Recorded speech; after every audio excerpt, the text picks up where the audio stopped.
So firstly, I just want to say I'm really excited to be here today to talk to you all about a topic that I'm really passionate about. So thank you for coming along to listen. And secondly, so what I'm going to do today is basically start with a question and a problem and then work through to a solution.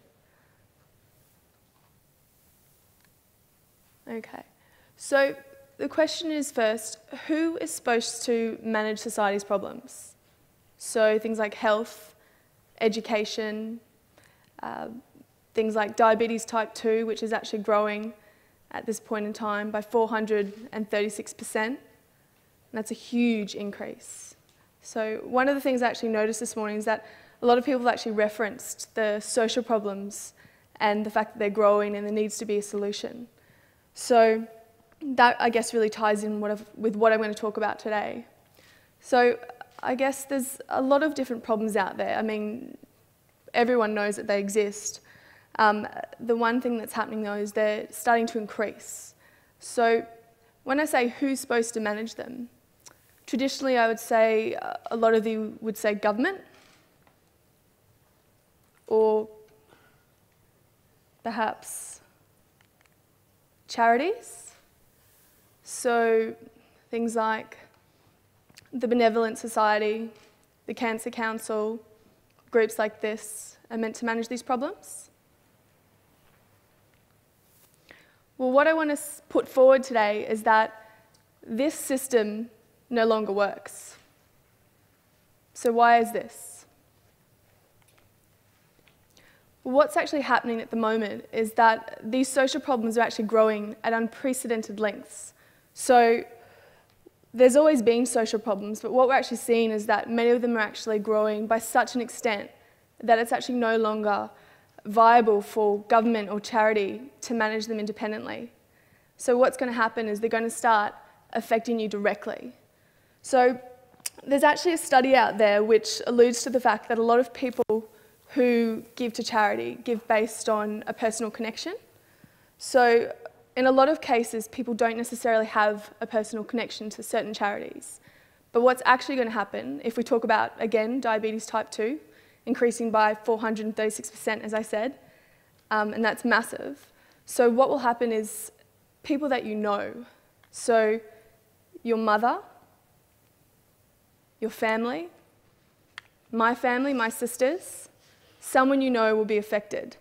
So you'll no longer be able to disassociate yourself as you were in the past. You'll no longer be able to have that non-emotional connection. It's going to affect you directly.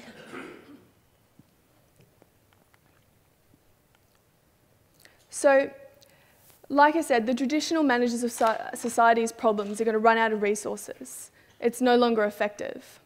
So charities in this day and age are finding it very competitive. So there's only so much that people can give, and there's actually more charities than ever before, which is fantastic, but it also means there's only enough resources for some of them to get. And the way that they're actually structured is generally 80% of a charity's role is marketing and trying to get their brand and their message out there and getting people on the streets or running their organisation, whereas 20% actually is spent on doing the good that they want to do and solving these social problems. So governments, well, as was said earlier today, governments are really struggling. They've only got so much budget. And because of this huge rate of growth in social problems, they don't actually have the resources to manage these problems independently. So we're all going to be affected. If we also look at the environment, so there's things like post-GFC, so a lot of economic instability, a lot of unemployment. So all these problems, I guess, are compounding and leading to the situation that we're in. So the good news is society's values are shifting. Now, I'm not saying that we didn't care about or haven't cared about social problems in the past.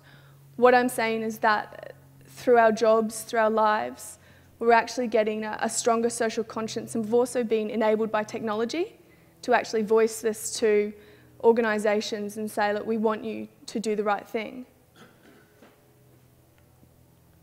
So another thing I want to highlight here is a shift, and how we've kind of ended up with this consumer society that a lot of people allude to. So baby boomers post-war, what they essentially wanted to do was make a life for their family, if I talk generally. They worked hard, they had material goods, and then you move forward to Gen X, and what we saw is that we had 2 parents enter the workforce, longer hours, consuming more, and then moving forward to Gen Y. What's actually happened is this cycle of consumerism has been enabled by technology, unprecedented access to credit, and also, I guess, a lot of you may have heard of the whole Gen Y complex in that Gen Y are all about now. I want this, I want everything. I care more about myself. I'm disconnected. It's a common statement about Gen Y. But what I actually want to point out here is that Gen Y are actually one of the generations that are really pushing this change. They actually can see the fact that they've got all this stuff. They're working these long hours, but they want to be in jobs and in companies where people actually care about social problems. Given the choice, a lot of people would actually, at the point of purchase, choose something that's got a company behind it that's actually solving or managing a social problem. So how can we effectively manage social problems? What's the solution? Who has the resources, the networks, the knowledge, and the know-how to most effectively manage these problems? And what would happen if they're not managed, if we just leave it to government and charity groups? Well, what I want to put to you is that business is actually key to the solution here. They've got the networks, the knowledge, and the resources to manage these problems. And when I say business is a solution, what I'm talking about is taking corporate social responsibility to the next level. So instead of putting that financial and getting a positive social impact and a positive brand impact, and then the next year doing it again, I'm saying take this to the next level, put that value in, but make it generate a revenue stream so it's sustainable, so it's a long-term social impact, as well as a business impact, because business needs to make money. And that shouldn't be seen as a bad thing because they've got the resources to solve these problems, and business was essentially made for society, for the good of society, to better them. So it's about interlinking this in and using the fact that they've got the resources and the knowledge to solve these problems. It's essentially an untapped social market. If they can change the way that they view these problems typically to looking at it as an opportunity, then that is certainly a step in the right direction. So when I talk about business value, so what actually happens here is because society is pushing for this, what happens is it results for business, if they engage in these projects, in increased consumer engagement, increased employee engagement and retention. So instead of changing to an organisation they feel better about working with, people are more likely to stay. So that's another key thing here. And it's competitive positioning because a lot of these projects are long-term and they are, yes, complex. I mean, there's a multitude of ways in which you can do them if you're an organisation, but they are worth it over the long term. So to give you an example, Adidas, their core competency being they make shoes, apparel. So how can they solve or manage a social problem? Well, what they actually found out is that in Bangladesh, where there's billions of people that are poor, that they actually get diseases through their feet because they've got inappropriate or no footwear. So what they've actually done is they've designed footwear. It's about €1, which is, I'm not exactly sure what the conversion is to Australian dollars, but it's low cost. And because of the scale of the market, it actually generates a sustainable return, and therefore it's viable. It solves a social problem. It also is viable for business.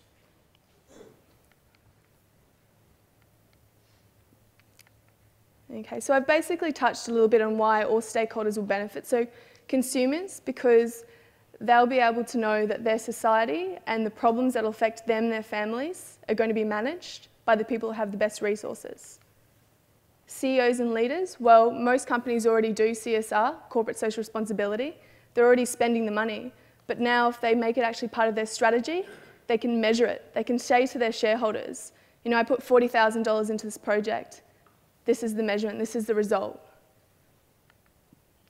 And there's proven case studies. So there's not only Adidas. I was just at a conference in Sydney and Johnson & Johnson presented. And they are doing amazing things with their products. So they've got sanitary and things like hand wash and those sorts of things. So they're using these products and creating new service lines and processes. And General Electric's another one. I could go on and on. There's heaps out there, but there are the proven case studies. It's just about the awareness. So, like I said, if society has certain values and business was made for the good of society, essentially, why isn't it that they don't focus on this and bring it into their strategy, into their core business model? Okay. So, to summarise, there's unprecedented growth in social problems. Organisations like Charities and government are really struggling. You will be directly affected.